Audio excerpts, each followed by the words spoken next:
Dindigul election result இப்படித்தான் வரும்னு எனக்கு நல்லா தெரியும். அது கிடக்கு. ஹேமமாலினி ஆக்ட் பண்ணி புதுசா ஒரு படம் ரிலீஸ் ஆயிருக்கு, அதை பாத்தீங்களா? இந்தாப்பா, நம்ம ஊர்க்காரங்க வாயை திறந்தா ஒண்ணு சினிமாவை பத்தி பேசுறாங்க, இல்லன்னா அரசியலை பத்தி பேசுறாங்க. இது மாறினாதாயே இந்த ஊரே உருப்பிடும். முருகா, சாப்பாடு இன்னைக்கு ரொம்ப பிரமாதம். ஏன் ருசி எங்க அம்மாவுக்கு தான் தெரியும்.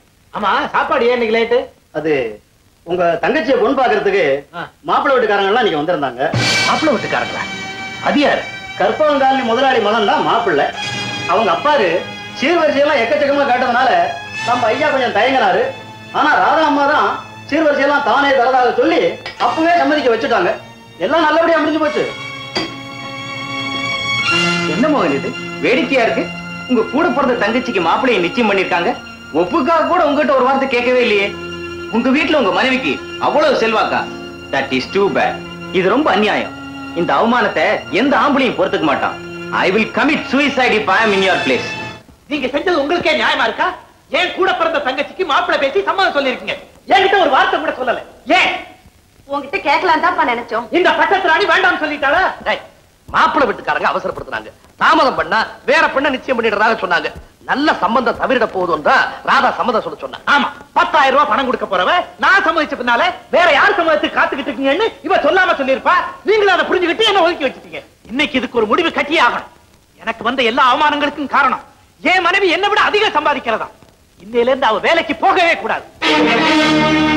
எல்லா பெண்களையும் போல இவ வீட்டிலே இருக்கட்டும். நான் சொல்றது கொஞ்சம் கேளுங்க. சுசீலாவோட கல்யாணத்துக்காகவாவது நான் வேலை பார்த்துதான் ஆகணும். அப்பதான் அவங்க கேட்ட வரதட்சணை கொடுக்க முடியும். சுசீலாவுக்கு இது ரொம்ப பொருத்தமான இடங்க. எது பொருத்தமான இடம்? அந்த கடை சரக்கு மாதிரி மாப்பிள்ளையை காட்டி வியாபாரம் பேசிருக்கா. இதுவா பொருத்தமான இடம்? கொஞ்ச நாள் பொறுத்திருந்தா இதை விட நல்ல இடம் வரும். இல்லைங்க, இனி பொறுத்திருக்க முடியாது. இப்ப வாக்கு கொடுத்த இடத்துல கொடுக்கறதாங்க நல்லது. ஒரு தங்கச்சியை நல்ல இடத்துல வாழ வைக்க வேண்டியது அவ கூட பிறந்தவன் கடமை. அதை பத்தி நீ கவலைப்பட வேண்டாம்.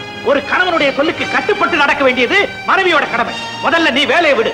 இதோ பாருங்க, உணர்ச்சி வசப்பட்டு நீங்க சொல்றதுக்காக இந்த வேலையை விட்டுட்டேன்னா இந்த குடும்பம் பெரிய கஷ்டத்துல மாட்டிக்குங்க. நீ வேலை பார்க்கலைன்னா இந்த குடும்பம் தெருவில் நிக்காது.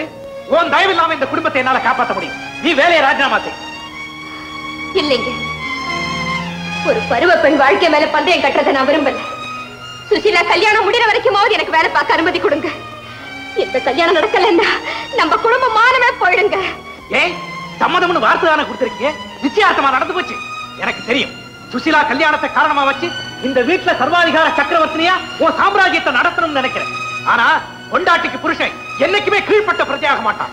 என்னங்க, உங்களுக்கு நான் கீழ்படிஞ்சவாங்கிறத நிரூபிக்க இந்த வேலையை விடுறதை தவிர வேற எதுவா இருந்தாலும் சொல்லுங்க, செய்யறேன். திடீர்னு இந்த வேலையை நான் விட்டுட்டா ஒரு பெரிய தவற தெரிஞ்சே செய்தேங்கிற பழிக்கு ஆளாயிடுவேங்க. புருஷ சொல்லுக்கு பொண்டாட்டி கட்டுப்படுறது பழியா? எப்படி?